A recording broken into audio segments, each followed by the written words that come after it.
Ako to, isa akong grade 9 student na wala pang masyadong gastusin. Sa allowance na 2,000 pesos per buwan, ang layunin ko ay mag-ipon para sa isang bagong phone. Ito ay mukhang imposible, ngunit mayroon akong ilang mga trick na ibabahagi ko sa iyo. Una, pagbabudget. Kung makakita ka ng mga pagkakataon tulad ng mga scholarship, allowance, o kahit na posibleng part-time na trabaho para sa mga estudyante. Tulad ng babysitting o pag-tutor, samantalahin ang mga ito. Mag-aral ng matalino para makuha ang scholarship na yon. O isaalang-alang ang pag-apply sa pag-babysit o pag-tutor ng mga bata.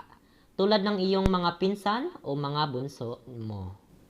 Pangalawa, mga diskarte sa pag-save. Sa ekonomiyang ito, ang pagbili ng mga produkto ay mahal. Kaya naman madaling magamit ang mga DIY. Halimbawa, kung feeling mo gusto mong uminom ng milk tea, bakit hindi mo na lang ihalo ang gatas at tsaa sa bahay? Sa ganoong paraan, mas makakatipid ka.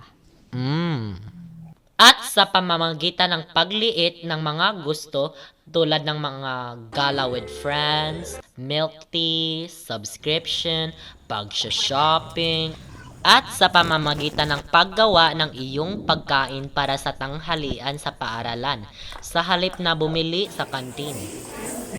Iwasan ang mga hindi kailangang gastusin sa pamamagitan ng pagbibigay prioridad sa paghiram sa halip na bumili, tulad ng paghiram ng mga libro sa silid-aklatan. Tandaan, subaybayan ang mga gastos, mag-pack ng tanghalian, Matalinong pamimili. at bawasan ang mga gusto. Maabot mo ang iyong mga pinansyal na layunin sa lalong madaling Panahon.